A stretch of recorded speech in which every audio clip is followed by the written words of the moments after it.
So we're going to learn a Mishnah today, as we have been doing, Mishnah in Pirkei Avos. The first chapter, I'm going to put it up quickly for a second. The fifth Mishnah. Yosi ben Yochanan ish Yerushalayim oimer. That's how it begins. There are two people who come in a pair. And you'll see that this section of Pirkei Avos presents the sages in pairs. So in the previous Mishnah, we learned about his colleague, Yosi ben Yoezer. And Yosi ben Yoezer was the Nasi. He was, so to speak, the primary spiritual leader of the Jewish people at the time. Yosi ben Yochanan, he is the Av Beis Din. He's the head of the chief justice of the Jewish people at the time. It's also important to notice that he lived in Yerushalayim, he lived in Jerusalem. That's very significant to the story, because the first thing he's going to teach us is about having an open home. Now, the reason that that's relevant to a person who lives in Jerusalem is because in those days, if you lived in Jerusalem, people used to frequently come to Jerusalem to visit the temple. And there were always guests, and there were always people looking for somewhere to stay and looking for somewhere to eat. I don't know if it's so different today. You know, there's certain times where there's a migration, there's sort of a mass influx into Jerusalem. So Yosef ben Yochanan is going to deal with something that was live for him. It was real to him, this idea of having an open home. So he teaches basically two principles. The first principle is Yehi beischa posuach lirevacha. Your home should be wide open. So it's an instruction, right? It's an instruction. It's advice that he's giving us. Keep your home wide open. Then he says, part of the same continuum, V'yiyu aniyim b'nei beischa. And poor people should be the members of your household. And you can see the correlation between the two. So I'm going to leave the text on the screen just because it's helpful for us. So what's he saying? He's saying, listen, you might remember in history there was a very important person who was the first Jewish person, or I should say the first Jewish couple, Abraham and Sarah. Abraham and Sarah, right? Remember them? So they were very renowned for their hospitality. The story goes that they had a tent that was designed in such a way that it was open on all four sides. So regardless of which direction you would approach them from, you would get the sense that the house was open. And that's basically what Yossi ben Yochanan is telling us, that we should have the same kind of an attitude. And we should not just be hospitable, not just go out there and invite people into our homes, but more specifically, the feeling of the house should be a feeling of openness.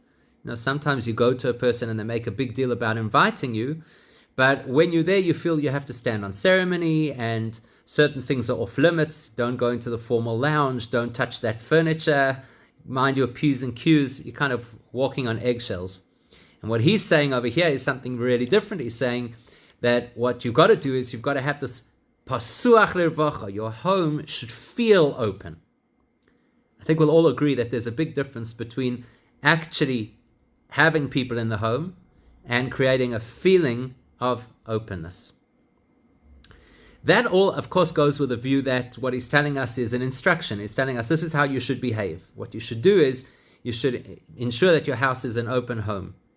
But there are other commentaries who say that this is in fact a promise. So he says, Yehi beischa posuach, if you will keep an open home, lirevacha. Lirevacha means wide open. In other words, Hashem promises us that if we're hospitable and if we open our homes to people, then as a result of that, the bracha that we will experience is abundance in our own home. So that's this concept of lirevacha. It will be wide open. And it's one of the fundamentals of Judaism that if we undertake Hashem's business, which is to look after others who have less than ourselves, then Hashem reciprocates by giving us things that we possibly need in our lives.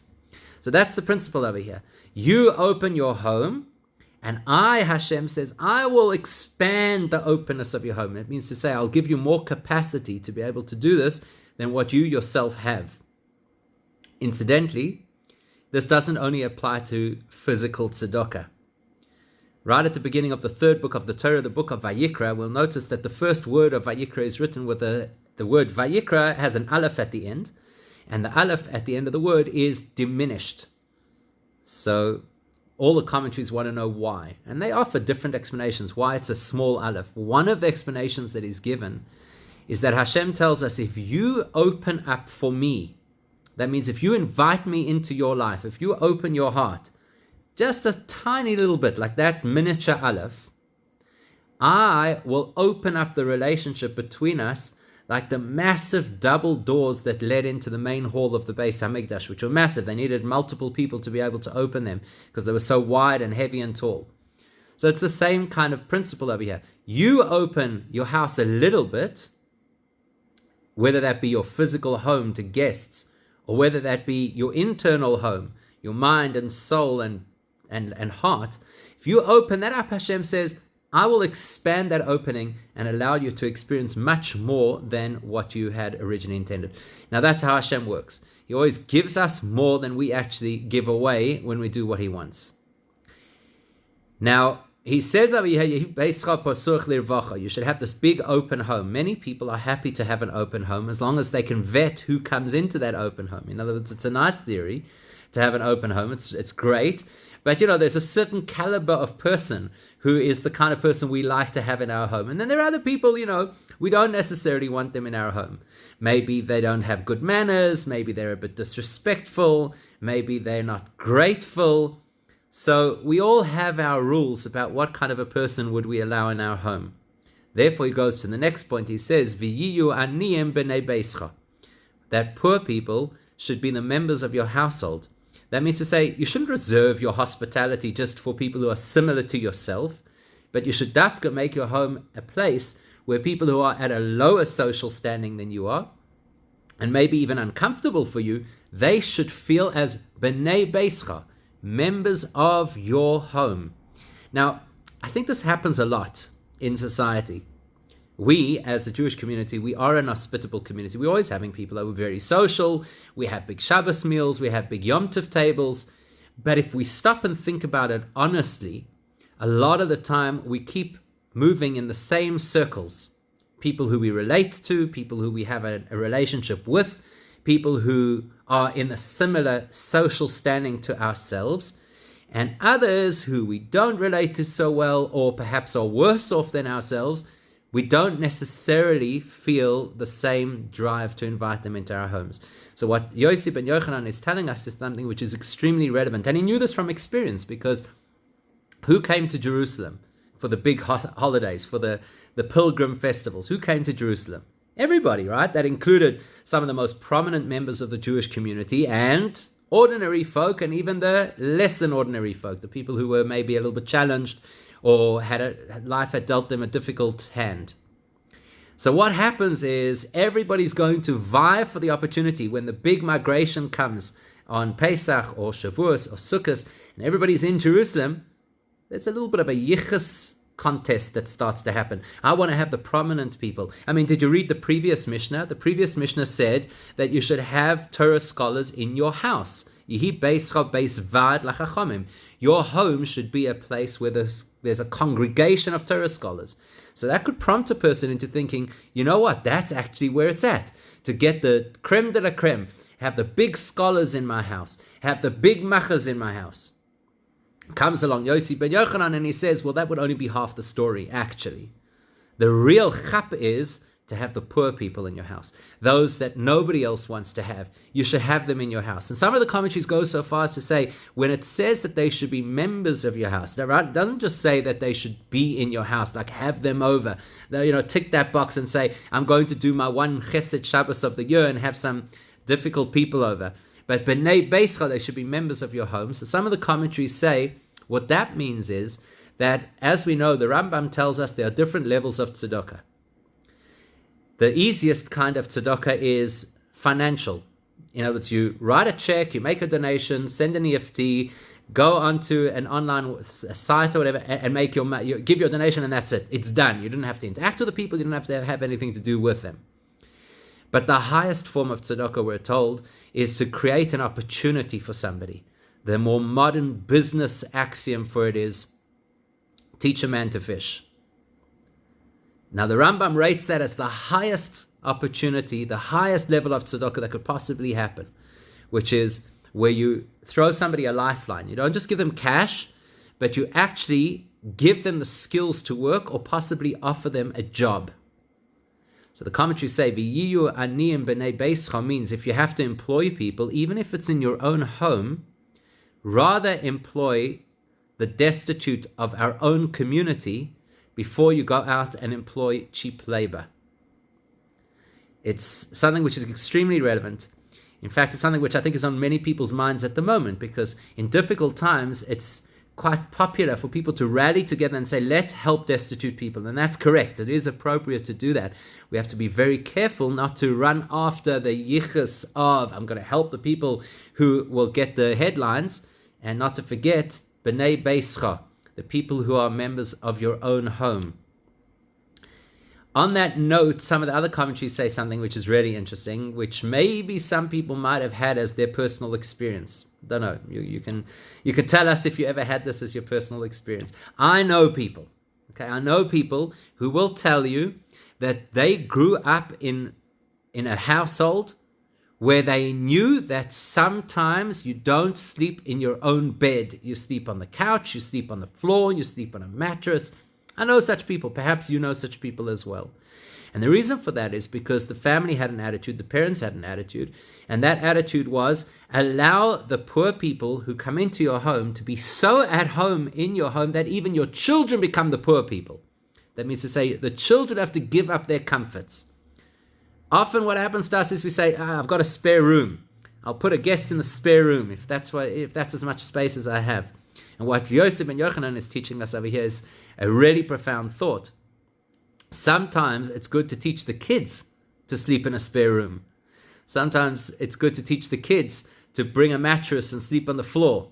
It's actually good education for them. So the children feel, b'nei beischa, the members of your home, they feel that they're the poor people because they've had to give something up. Obviously, you have to do it in such a way that they don't feel resentful about it, because there's no mitzvah to make your children resent good things.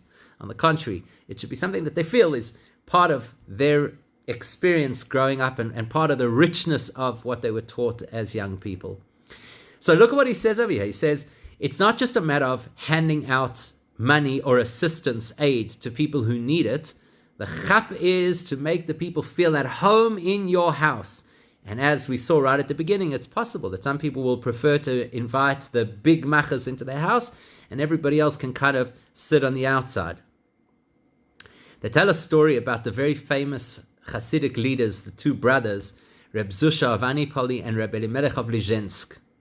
I don't know how much you've heard about them, but these two brothers were, in the early years, they used to travel around together. Eventually, they became the heads of two Hasidic dynasties, but initially, they used to travel around together, and most people didn't know who they were. They assumed they were just very simple people, and they were poverty-stricken. They did not have a lot of money. So on a particular occasion, they came to a shtetl, and they were directed, they wanted to know where they could get somewhere to sleep and somewhere to eat. So one of the locals directed them to the big gvir, the wealthy man of this particular shtetl. So they go, they knock on his door, they present themselves. Obviously, they did not look wonderful. They were a bit worse for wear. They were wearing, quite poor-looking clothing, as you can imagine. And the wealthy man comes to the door. He opens the door. He sees these two bedraggled beggars at his door. And they say to him, would it be possible to spend the night? Would it be possible to get a meal? And he says to them very politely, but firmly, he says, listen, you have to understand that at the edge of town, there's a special, we're a very good community, we're very socially responsible, so we've set up a special place for poor people to be able to come, and we'll accommodate you and we'll feed you. And that's where you should go. Well, that's what they did. That's where they were directed, that's where they went. Fast forward 10 years, 15 years, whatever it was, and Reb Zusha of Anipoli was now a renowned Rebbe, and Reb Elimelech of Lizhensk was now a renowned Rebbe. And again, they're traveling together. They still would travel frequently together to raise funds for people who were in trouble and to rescue Jews who had been unfairly arrested by their landowners. And on this particular occasion, because of their prominence in the society, they arrive in town in a big fancy carriage, and this time they had their own wagon driver, as opposed to the first time where they came by foot. Now they had a wagon driver, they had real yichus, real chashivas, importance, as we say.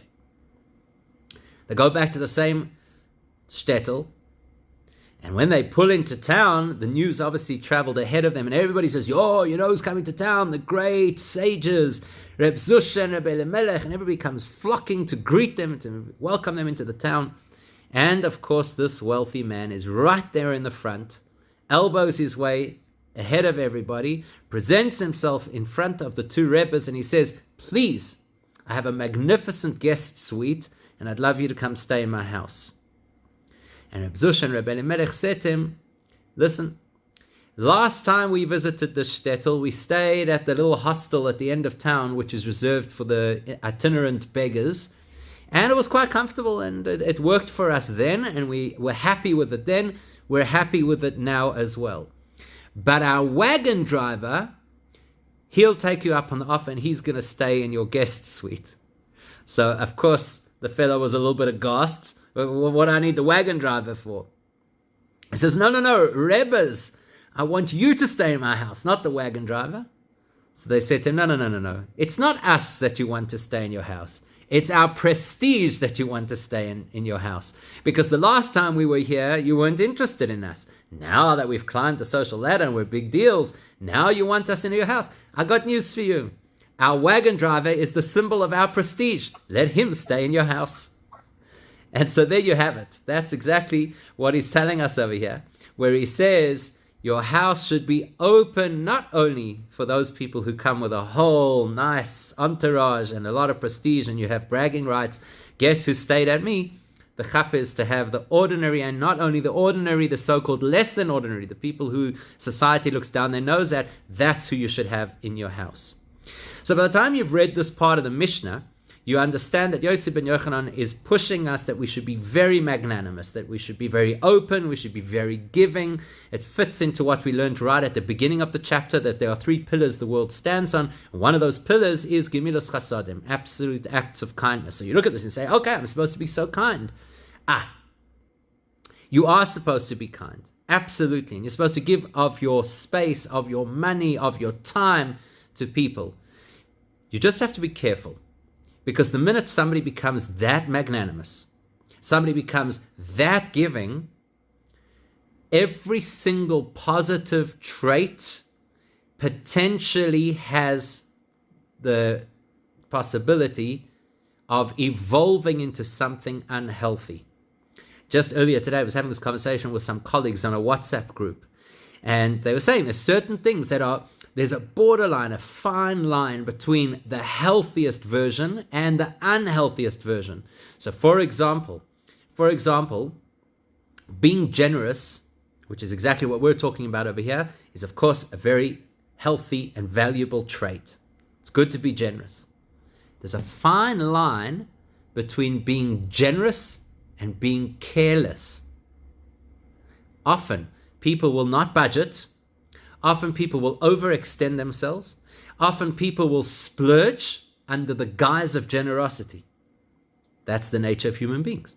When you have something that is very attractive and very positive, it often is just a step away, if it's mismanaged, from becoming something really unhealthy. A great example of that, again, is discipline. So discipline is very healthy. It's an incredibly important thing to be disciplined. But what happens when you become rigid? Then it's no longer healthy. So by the same token, Yosef ben Yochanan introduces us to this principle that your house should be open and people should be flocking and they should feel at home, and it sounds so good. And then he suddenly changes track. And now he's talking about how you engage with women. Now, how does that come into this picture? The picture is about dealing with poor people. So there's the word. V'al tarbe sicha im ha'isha. You're out there and you're making people feel good about themselves, and you're inviting them into your house, and you're giving status to those people who have no status, and you're leveling the playing field between the big machas and the simple people. So once you're in that space of being so inclusive and so generous, we have to warn you, don't fall into the trap that unfortunately many people do fall into, which is to cross the lines of appropriate conduct in the name of being nice. Al tar besicha im ha'isha, he continues. Don't overindulge in conversation with a woman.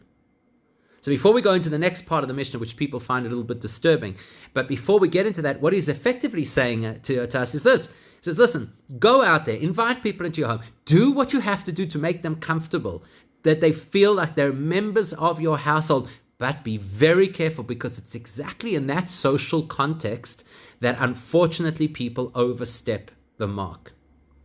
So if you look around, for example, in our world today, we're really good actually at having open homes. We're really good at a lot of socializing, perhaps not at the moment, but generally speaking, right? A lot of socializing. We have big get-togethers and we have big simchas and everybody comes, and we're very friendly, and we take pride in the fact that we're so friendly. And we're very polite. So not only are we friendly, but we're polite. We ask people about how they're doing, and we want to hear about their life. And we can very easily defend that kind of conversation, even when it slips into inappropriate. Because I didn't want to make the person feel bad. So even though she opened up to me, and maybe it wasn't my place, and maybe this conversation should have been in a different context or for a different person, but I didn't want to make her feel bad. So Al Tarbe Sicha Ima Isha is talking to the same person, the same head of the household, who has this policy and has created this ethos in the home that everybody should come through the door and everybody should be made to feel welcome. Yes, but don't create a situation where you abuse that position, because now you're the benefactor, now you're the good person, and now you're the giver, and perhaps you've even employed somebody, because that was one of the interpretations, employ destitute Jewish people to work for you. So maybe you've got somebody who you've rescued from poverty and now they're working in your business, and suddenly you feel that they kind of owe you something, and the relationship slightly changes, and before you know it becomes a bit too close. Now, if you think that that is exaggerated, we only have to look around at what happens in society, and sadly, where relationships go awry, where people overstep the mark, is typically not with strangers. It's typically with those people that we've become friendly with those people who we work with on a regular basis, those people we've brought into our circle, so to speak. That's why in Jewish law there are so many laws that govern the interaction between the sexes, because it can so easily spiral out of control.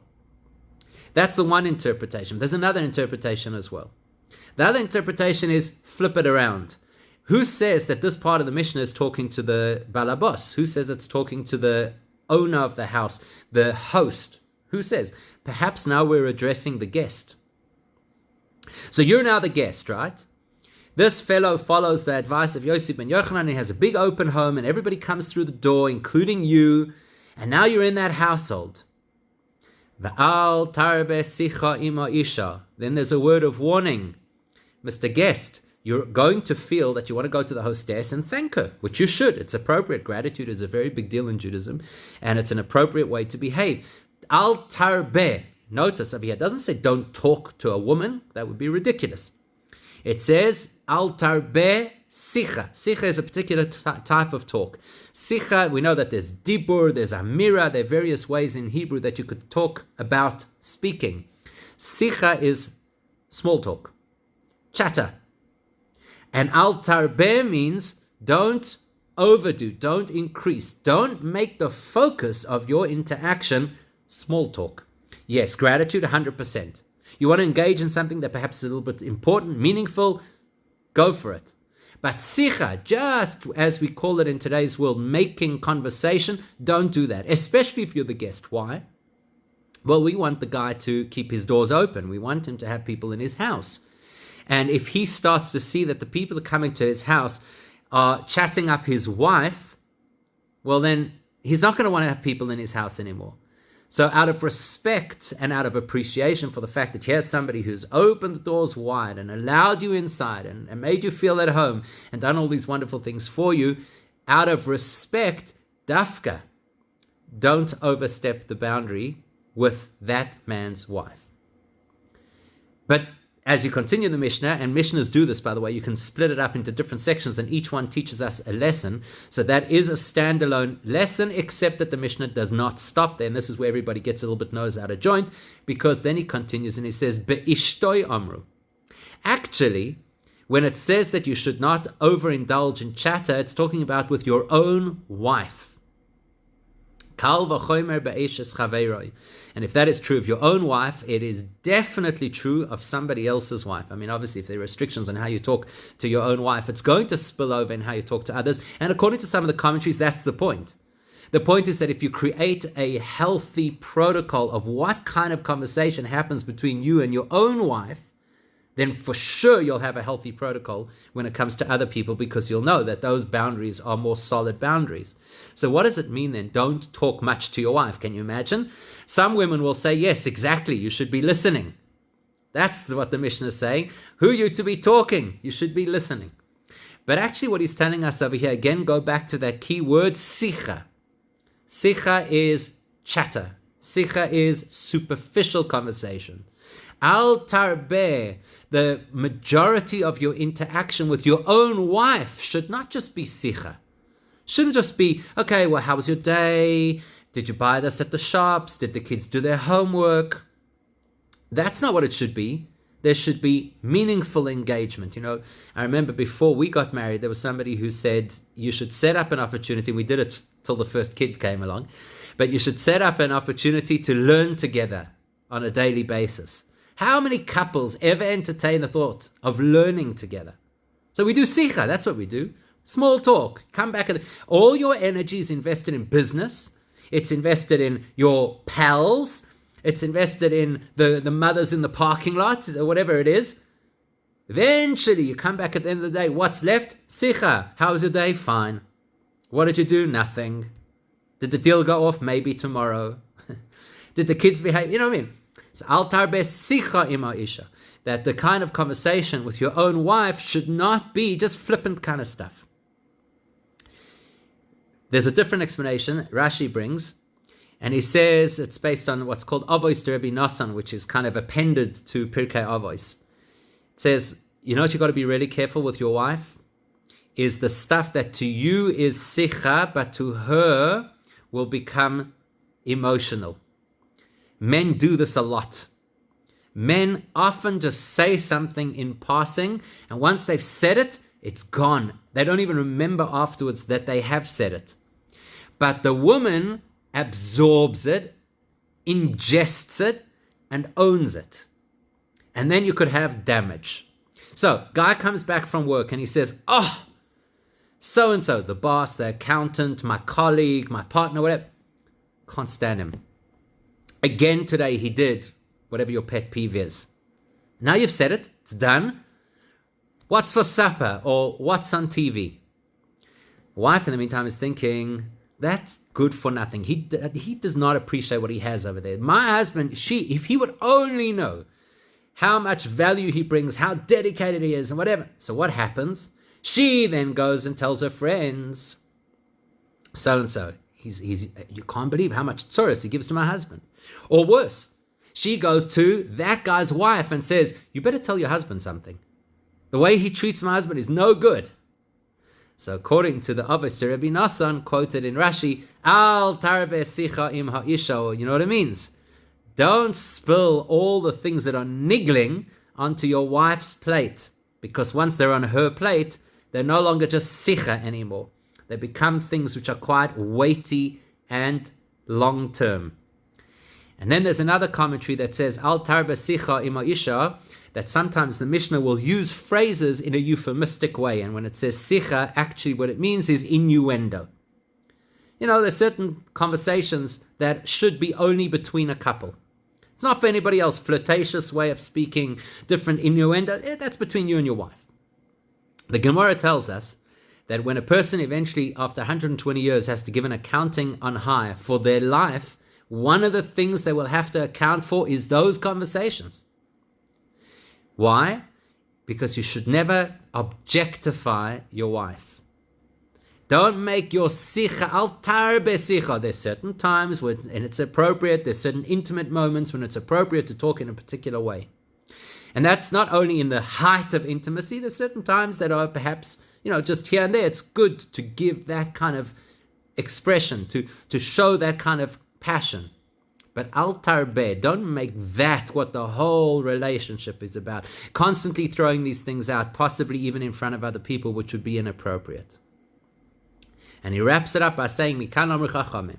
From here, the sages taught us, Kol hamar b'sicha ima isha. Any person who contravenes this instruction, basically who, in whichever way we've interpreted it, overdoes the sicha kind of conversation with his wife, goyrem ra'a le'atzmoi, will end up harming himself, and you can see why based on the various explanations we've given.